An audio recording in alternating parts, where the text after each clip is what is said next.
This is the Abraham Lincoln Presidential Library and Museum in Springfield, Illinois. It's an incredible tribute and exhibition of the 16th president here in his hometown. Lincoln is unquestionably one of the most historically important and popular individuals in all of American history. It only opened in 2005, so it is very modern and up to date.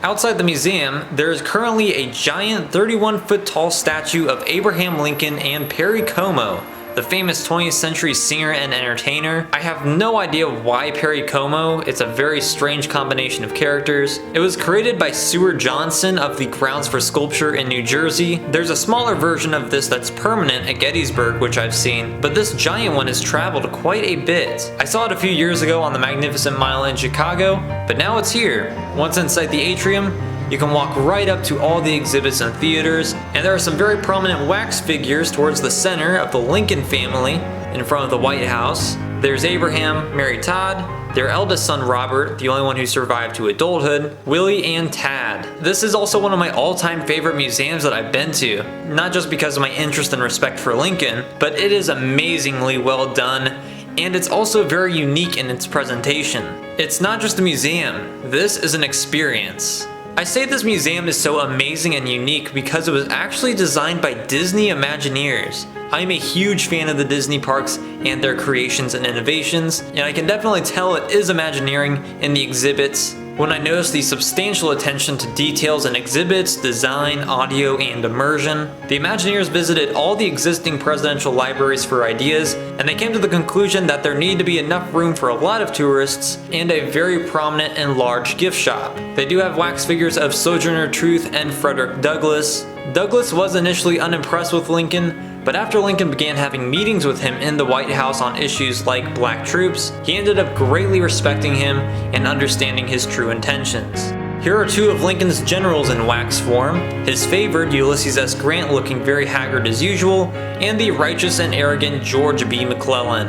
I do feel like these figures do very much reflect on their characters, and this is what it'd probably look like if they met. McClellan basically used his position to whine and inevitably delay any actions or advancements. Cough cough, Peninsula Campaign. Grant, on the other hand, would end up taking the Mississippi River and the Army of Northern Virginia, winning the war. They also used to have a wax figure of the famed actor John Wilkes Booth, Lincoln's assassin. He used to ominously lurk next to this White House pillar, staring down that tyrant old Abe. A few years ago, it was finally deemed a bit morbid and inappropriate to have him here, so he was removed, but his plaque is still here. The primary exhibits trace Lincoln's life chronologically, so we'll enter Journey 1, the pre-presidential years, through this pioneer log cabin. He was born on February 12, 1809 in Hodgenville, Kentucky to Thomas and Nancy Hanks Lincoln. Around the time he was 7, his family moved up to southern Indiana, where he would remain until he was 21 years old, and then the Lincolns left for Illinois. It was there in Indiana where his beloved mother passed away when he was 9 years old. Here's a map tracing his early years, and the whole setting is complete with fake trees. This cabin is representative of an Indiana cabin near Little Pigeon Creek.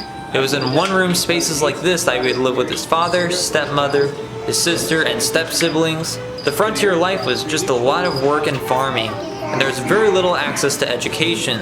Abraham had less than 12 months in total of formal schooling. He was very interested in learning, so he would get his hands on any books he could, such as Aesop's Fables and Robinson Crusoe. He would read them by the light of the fire just like this. When the Lincolns moved to Illinois in 1830, Abraham very quickly left his father to find his own path in life. He took up a job on a flatboat in 1831 and went all the way down to New Orleans. And it was also through this flatboat work that he discovered the new community of New Salem, Illinois. These are 2 silver Liberty half dollars. This is exactly what Lincoln would have been paid after his first flatboat trip, and that was a significant sum at that time. Lincoln recorded that he couldn't believe he had that much money. The flatboat trip down to New Orleans first exposed Lincoln to slavery. His family disagreed on principle with the institution, which was a reason why they left Kentucky. This is a horrific tableau of a slave auction. A very somber version of Amazing Grace is playing in the background. The enslaved family being separated are lighted normally, while the auctioneer is ominously lit in red. This is similar to a scene that Lincoln vividly remembered from New Orleans. Slavery was increasingly becoming the hot topic of American politics throughout Lincoln's Lincoln's lifetime and political career. By 1860, there were nearly 4 million African slaves in the southern United States. Abraham Lincoln lived in the small village of New Salem near Springfield from 1831 to 1837. It was during this time he first studied law and ran for office. He worked various jobs, including store clerking for a few years, and he also had a deep romantic relationship with one Anne Rutledge. But she died before they could get married in 1835, and this event did send Lincoln into one of his first deep depressions, or melancholias, as he referred to them as. Certified lawyer and state representative Abraham Lincoln moved to the new capital city of Springfield in 1837, where he formally started his career as a circuit lawyer for the region. He also met Mary Todd in Springfield. She was from a wealthy Lexington family. This scene depicts them courting around 1840, likely at Edward's place. They did have relationship issues. Abraham called off their initial wedding, but they did end up marrying in 1842. They bought their own home in 1844, and that is the original doorknob to the home. Sadly, their second-born son Eddie died in 1850 of tuberculosis. He was only 3 years old. This was Eddie Lincoln's gravestone in Oak Ridge Cemetery. His remains were moved to the Lincoln tomb later on, and this headstone was lost until 1954. I have heard stories that Abraham came to the cemetery a few times at night and actually dug Eddie up to see him again. That is a photograph of Fido, the Lincoln's dog. They adopted him around 1855, and they had to give him to another family before they left for Washington. Fido did become a minor celebrity because he was the Lincoln's dog, so they took photographs and made souvenir cards like these. Robert Lincoln was at Harvard for most of the presidency. He did get a position in the Army towards the end. This is a letter he wrote back to a friend here in Springfield while at Harvard. At the White House, Willie and Tad had ponies that they loved very much. Though in 1864, the White House stables caught on fire and they burned to death. The letter was written by Tad to a colonel saying he found a new pony that, quote, suited me. And that is a ring made of dead cooked pony hair made by Tad.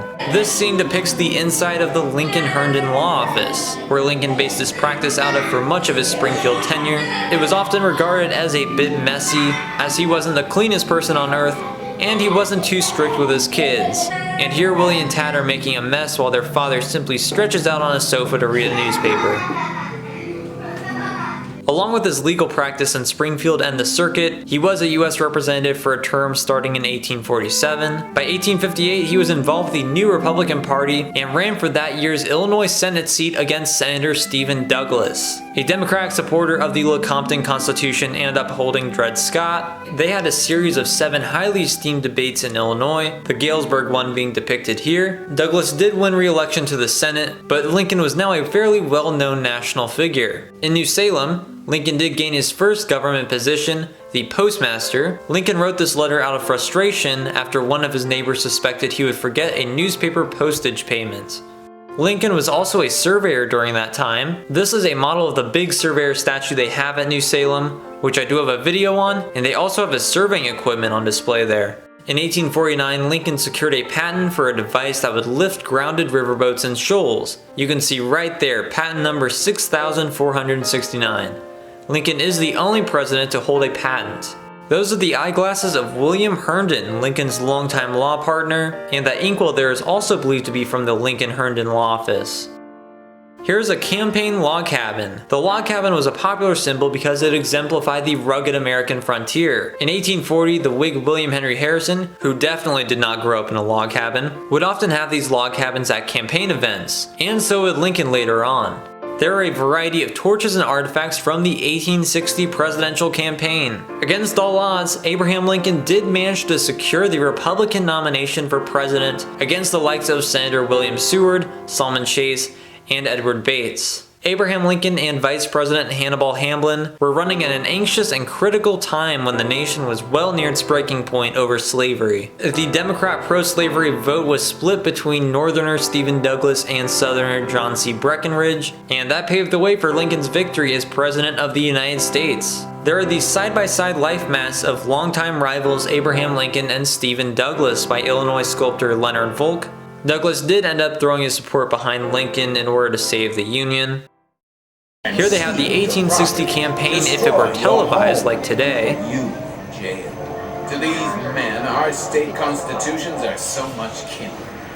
John C. Breckinridge. He'll fight for your rights, your property, your home. Paid for by Patriots for Breckinridge.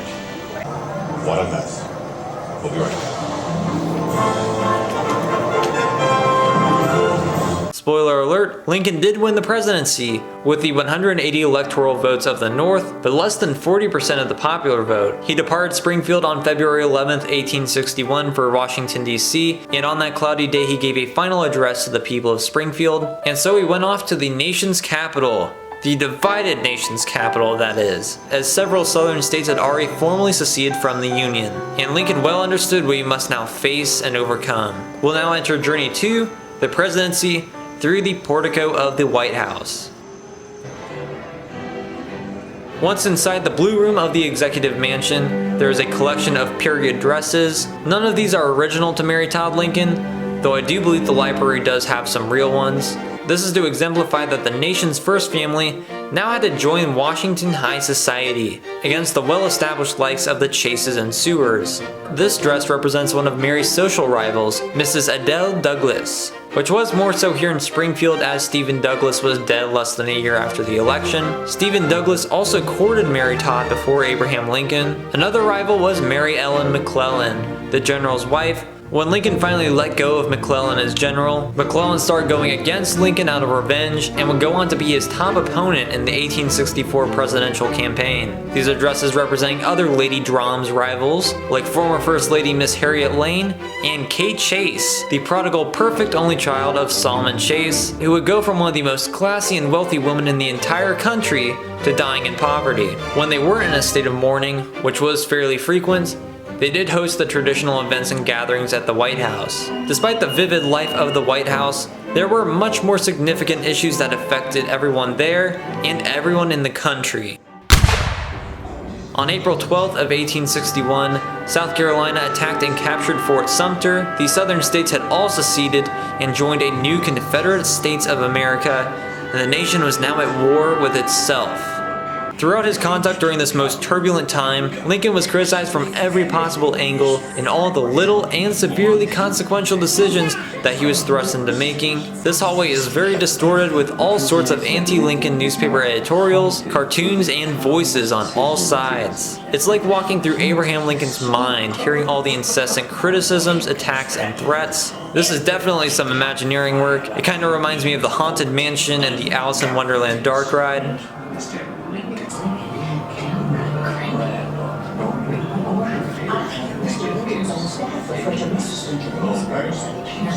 To make matters worse, their third-born son Willie, who is only 11 years old, came down with typhoid fever. This scene shows the night of February 20th, 1862, in the Lincoln bedroom as he passed away.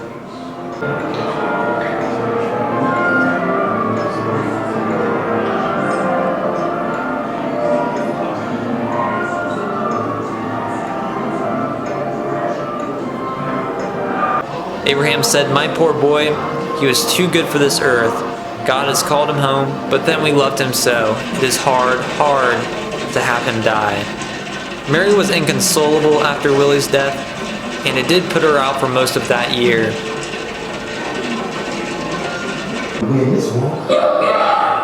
You are as tested as old Mary. Oh, Mrs. Lincoln changed. Well, ever since young Mr. Willie died, she's been acting strange. Crying all the time. This is the cabinet meeting when Lincoln presented the Emancipation Proclamation. On his own terms, Lincoln came to the decision that this was necessary and that it would soon be time and required to transform the war, not only to preserve the Union, but to annihilate the evil that caused it. He presented it to his team of rivals, who all eventually came to agree upon it during the summer of 1862. They waited for a major victory like Antietam, and it was issued on the first day of 1863. There is Secretary of State William Seward, the popular anti-slavery senator and orator. He and Lincoln quickly became very close. He's speaking to Secretary of the Treasury Solomon Chase. He had long been an ardent abolitionist and was great at managing the Treasury Department during wartime. But he was very full of himself and was constantly plotting against Lincoln in order to secure the nomination in 1864. The other cabinet members present are Secretary of War Edwin Stanton, Attorney General Edward Bates, Postmaster General Montgomery Blair, Secretary of the Navy Gideon Welles, and Secretary of the Interior Caleb Smith. This is one of my favorite dioramas in the museum. It is very realistic and shows the intense deliberation that must have been part of those meetings. The Emancipation Proclamation was a big move, and Lincoln did really consider when the timing was right that the country would be able to accept this. However, of course, it did upset a lot of people when announced, especially the many Northerners who strictly supported Union, not abolition. I have no other choice but to insist you step aside for the party's sake, and the sooner the better. As things stand now, Mr. President, your re-election is an impossibility. Emancipation will not just free the slaves, it will free the oppressors from the sinful world. It will free the country of its greatest blight, and it will free the military to fight with renewed vigor. Natural justice embodied in the Declaration of Independence. If not, then your boasted liberty is unholy. Your national greatness sways vanity. Incredibly, Lincoln was correct with his bold decision and timing. It ended up as a strategic war tool and liberated many slaves. The Great Civil War did continue to wage on, with extremely heavy casualties on both sides. As Commander-in-Chief of the military, Lincoln oversaw all actions and campaigns, and had to coordinate with the generals and sometimes give succinct orders himself. Here are some Union Army uniforms. There were many times the Union had to bear terrible defeats, which Lincoln had to bear responsibility for. However, there were many times of triumph, like the dual victories of Gettysburg and Vicksburg. While the museum does lack a lot of artifacts and reading material like traditional museums, they do instead have a vast display on Civil War photography.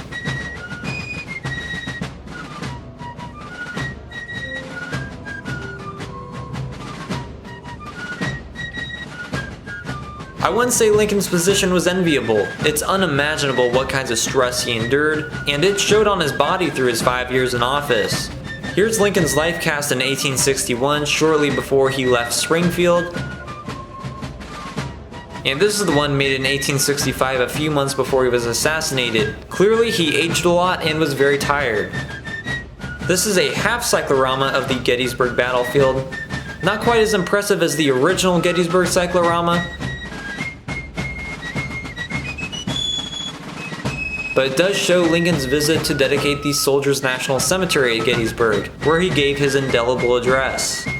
After 4 painstaking and bloody years of Civil War, General Grant finally took Richmond and defeated Lee's Army of Northern Virginia on April 9th of 1865. These paintings all show various scenes of the waning events of the Civil War. This depicts the second inaugural address, which was unique and dignified. It was a reflection on the war, slavery, and the need for reconstruction and reconciliation.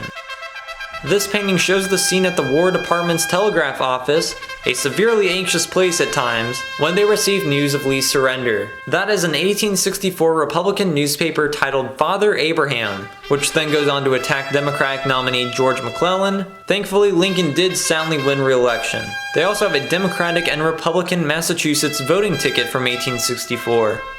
This is a facsimile of the original handwritten 13th Amendment signed into law by President Lincoln in February of 1865. The actual document constitutionally abolishing slavery in the United States forever is in the vault of the adjoining presidential library, but it's severely faded, so that's probably why it's not on display, but I really wish it were. That would be incredible. Lincoln said with malice toward none in regards to the aftermath of the war. The letter on the left was written to Lincoln from the Unionist daughter of his slaveholding father, requesting that her father be allowed to return to his home in Frederick, Maryland. Lincoln did usually grant requests such as these.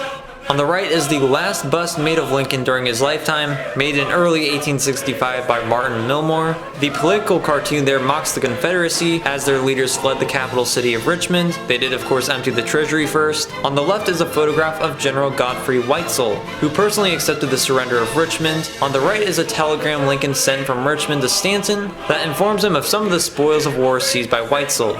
There's some sheet music for Hail Columbia, a patriotic Union song, the sheet music for the Iron Brigade Quickstep, and on the right is a soldier's flute.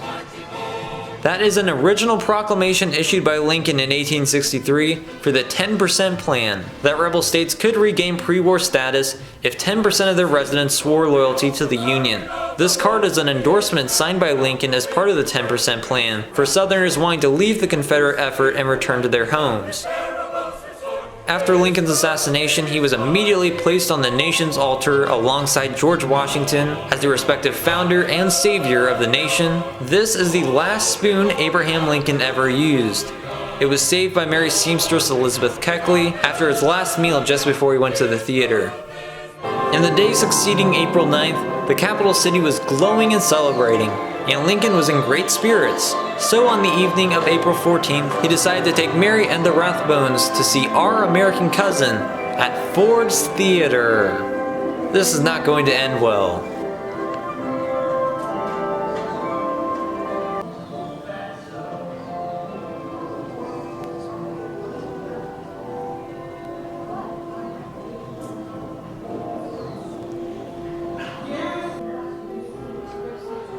In the midst of the comedic play, the presidential party was up in the presidential box, unaware of an assassination conspiracy that was now in action. John Wilkes Booth was a very famous actor, so he was permitted into the presidential box, and at the moment of the greatest laughter, Booth charged into the box, pulled out his Derringer, and put a bullet in the back of Abraham Lincoln's head. Major Henry Rathbone immediately seized Booth, but he was stabbed seriously in the arm. While he didn't die on the spot, this event would come to destroy Rathbone as well. He blamed Lincoln's death on himself, became very mentally unstable, and later shot his wife Clara, who was next to him, attacked his children, and attempted to commit suicide. Booth then jumped from the box, broke his leg, showed the bloody knife on stage, declaring Sic Semper Tyrannis, then bailed. Abraham Lincoln passed away the next morning in the Peterson boarding house across the way. It had been mere days since the war was won and the President of the United States was murdered. This sent shockwaves across the nation and initiated a widespread search for the conspirators. Even many Southerners understood that without Lincoln, there would be malice. Abraham Lincoln was the first president to be assassinated, and the largest funeral in American history at that time was held. For weeks, the funeral train made stops in various cities along the way from Washington, D.C. to Springfield. On May 3rd, the remains were brought into the Assembly Hall of the state capitol, the chamber where Lincoln had served and had given his House Divided speech. I do have a video on the old state capitol where I visited this room where the funeral took place. On May 4th, the final funeral ceremony was held, and he was buried in the receiving vault of Oak Ridge Cemetery.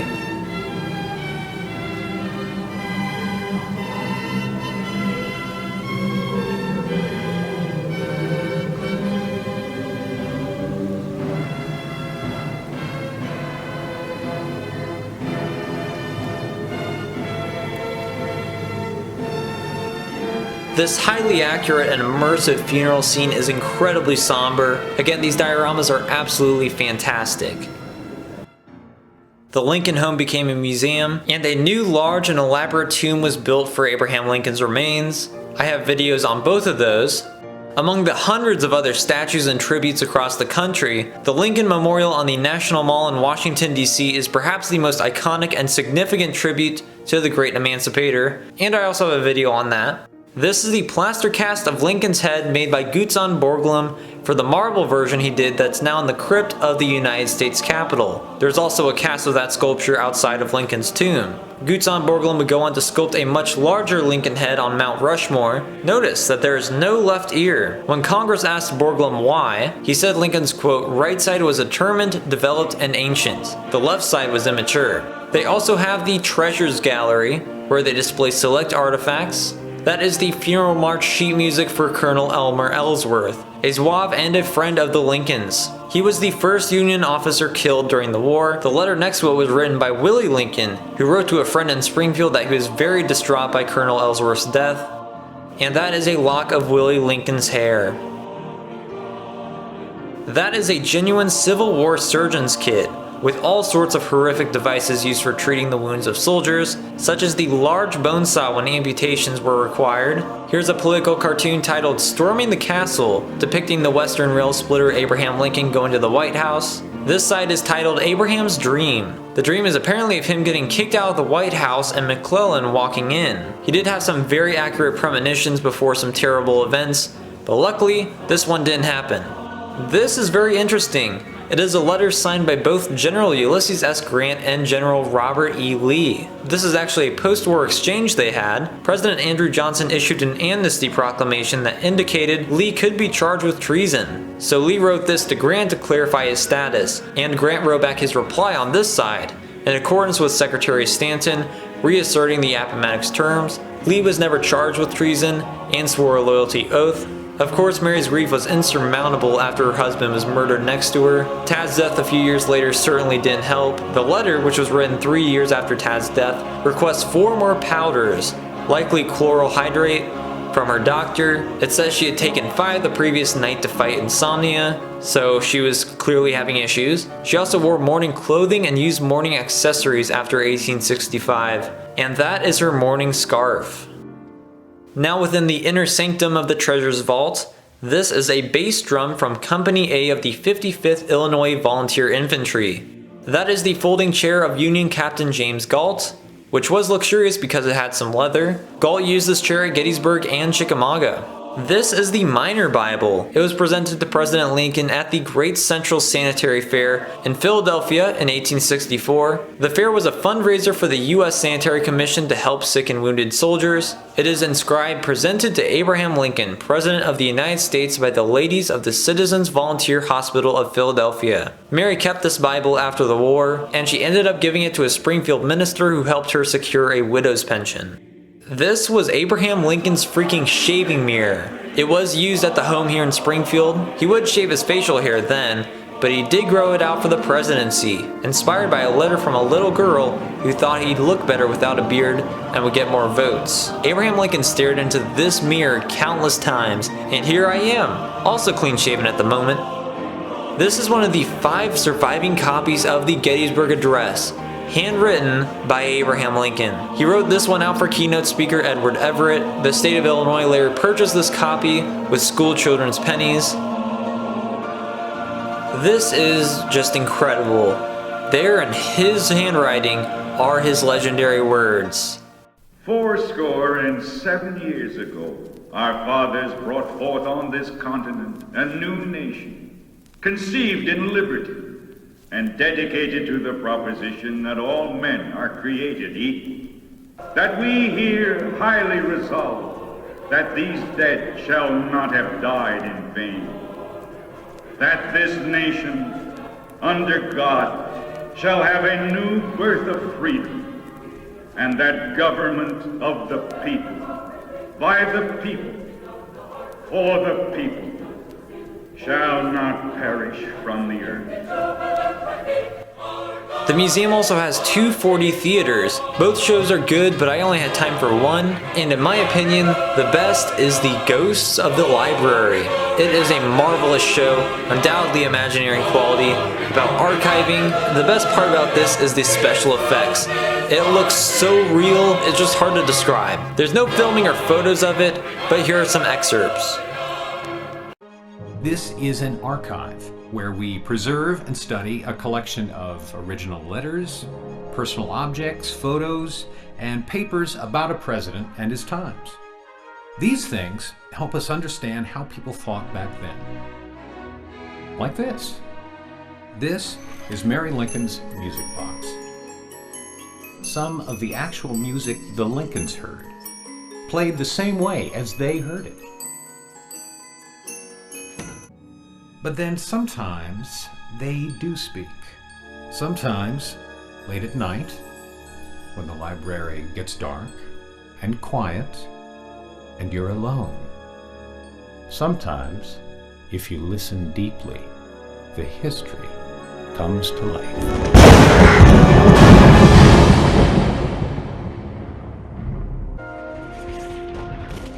I heard the screaming and bursting of shells, canister, and shrapnel. The death screams of wounded animals.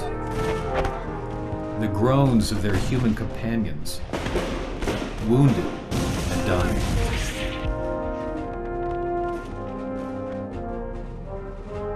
A perfect hell on earth. By studying these memories, we create our own experience of those times, as if we had been there with them long ago.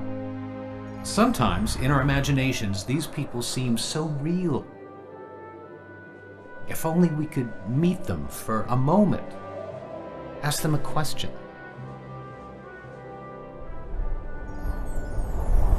But we can't. They're gone. And everyone knows there's no such thing as a ghost. The Gettysburg Address,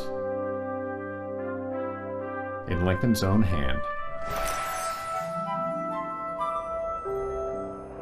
That we here highly resolve that these dead shall not have died in vain, that this nation, under God, shall have a new birth of freedom, and that government of the people, by the people, for the people, shall not perish from the earth.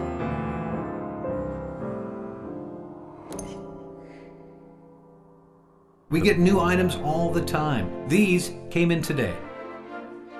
I often dream of discovering in a farmhouse attic, in a garage sale, or perhaps right here in the collection, a long-lost box that has not been opened in 100 years. Imagine what could be inside it. A secret diary? Clues that unlock the mystery, perhaps a letter. A long-lost letter that no one has read in over 100 years. What could it say? Perhaps it would be one of the missing Mary letters. You see, after Lincoln's death, their oldest son Robert had his mother declared insane. Then he tried to collect all the letters she wrote and suppress them. Why? What was in them? But Robert burned all those letters, or as many as he could find. So perhaps we'll never know. Or perhaps we'll find the answer in the next box or envelope we open. Grief. Yes, that's here. So are joy, anger, heartbreak, love, sacrifice, and triumph. Let me show you what I mean. You see that flag? It's my favorite item from this collection. The flag from the 33rd Illinois. That flag was with us on June 22nd, 1863, when we were down in Mississippi at a town called Vicksburg.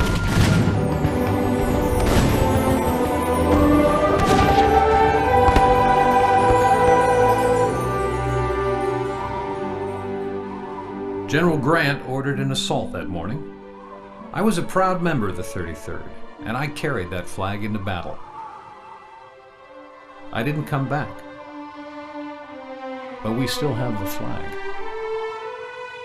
So, why save all this stuff? Because our past illuminates our future. It tells us we are a people who despise oppression and embrace freedom, and that we are willing to fight and, if need be, die for those ideals.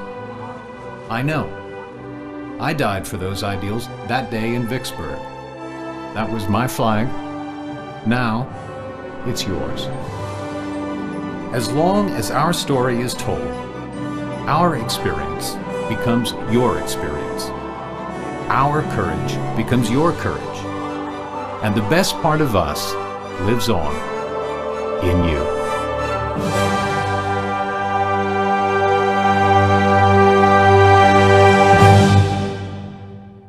There's also a really awesome special exhibit on World War II, titled after Lincoln's words, "In this great struggle." That is a helmet fragment found on Omaha Beach, belonging to an unknown soldier. If you've seen the opening sequence of Saving Private Ryan, you can understand how this is a testament to the savage nature of combat faced on D-Day. This is the tattered flag that flew atop LST-493. The LST landing ship tanks made trips between England and Normandy to shuttle troops and supplies.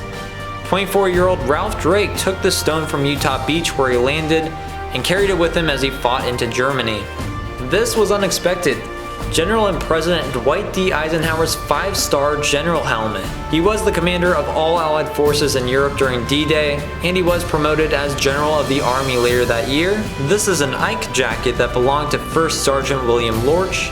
Eisenhower was not a fan of the Army's woolen service coat, so he lobbied for a better design and got these shorter waist-length service coats. which were nicknamed Ike jackets. The connection to Lincoln they're getting at with this exhibit is the common struggle faced by American soldiers during the Civil War at home and World War II on foreign fronts in a much different era. This is a bomber pilot's oxygen mask. During the war they flew at 20,000 feet or higher when attacking German industrial sites.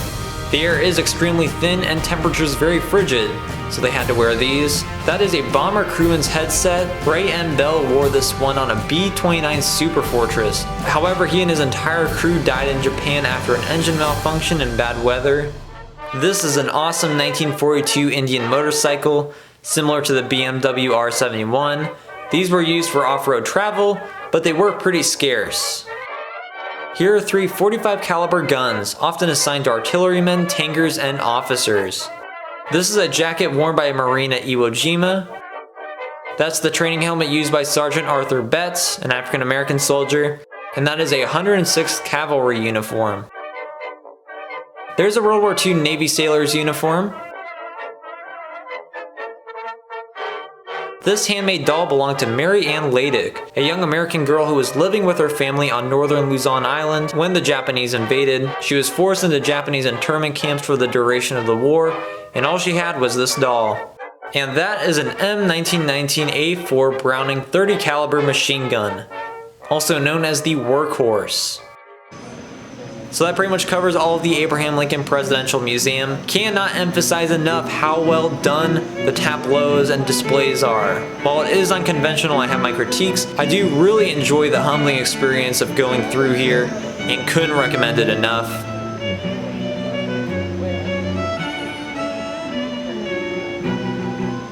And of course you gotta stop in the gift shop. Bobblehead Abe approves. The Presidential Library is across the street from the museum. There are a lot of artifacts I'd like to see in there, and I wish they displayed more of them in the museum. It's also not an official presidential library, as it's not run by the National Archives and Records Administration, like all of the presidential libraries since Hoover's.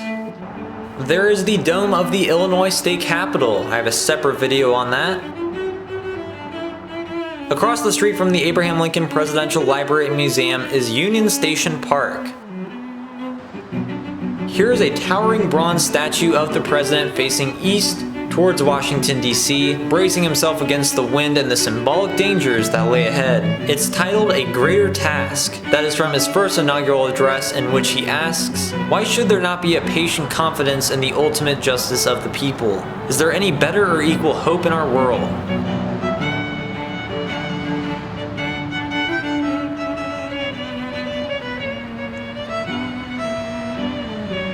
This is the 1908 Race Riot Memorial. It depicts 2 charred chimneys representing the ruins left after a violent race riot in Springfield on August 14th and 15th of 1908. After the transfer of a black convict charged with rape, who was also innocent, a riot broke out over fears of racial equality. It was a brutal attack by over 5,000 white citizens on the black community of Springfield. 8 black men were initially killed by the mob, and a black child was also killed. The entire Illinois State Militia was sent in, and they shot innocent people, burned and looted buildings, and mutilated and lynched 2 elderly black men. The riot of course did absolutely no good, and racial relations remained very intense here after that. But this is the major event which inspired the formation of the NAACP. The carvings on the memorial represent the evolution in race relations, and you may notice that drummer boy there is actually President Barack Obama. Outside Union Station there's another Lincoln statue, but this one is just chilling on a bench and you can sit with him and get your picture. Springfield Union Station was built in 1896, so Lincoln was never here. The building is in the Richardsonian Romanesque style, and the clock tower is 110 feet high.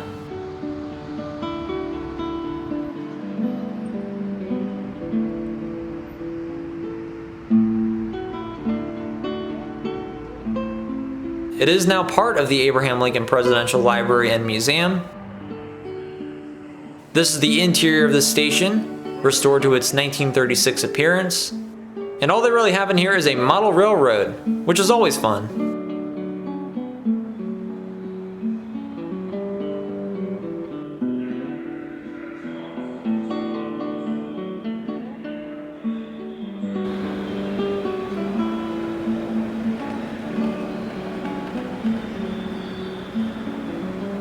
there is the laying of the Golden Spike at Promontory Point, Utah, where the first transcontinental railroad across the United States was joined together.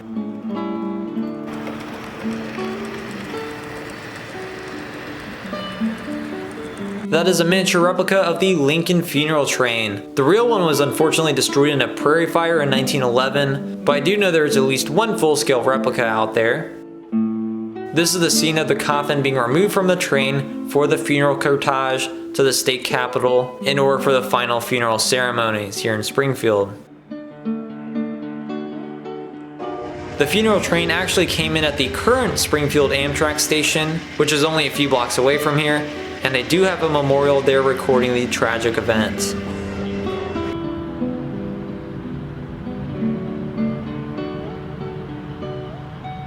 When President George W. Bush visited this museum, he said he wanted his library to be like this.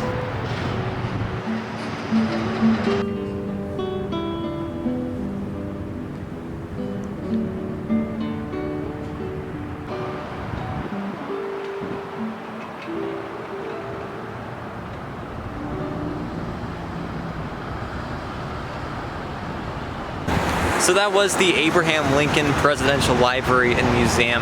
That is so incredibly done. I forgot just how good everything is, you know, Disney Imagineers, everything is perfect. Definitely wish they had more artifacts though. The library here has a lot, but they don't display that much. So I'd like to do some digging in there, but I couldn't show it. And you need permits and stuff. But anyways, if you enjoyed this video, I have a bunch of other videos at like most of the Lincoln related historic sites in the country, other presidential sites, libraries, and all sorts of stuff. So please go check out my other videos, and thanks for watching.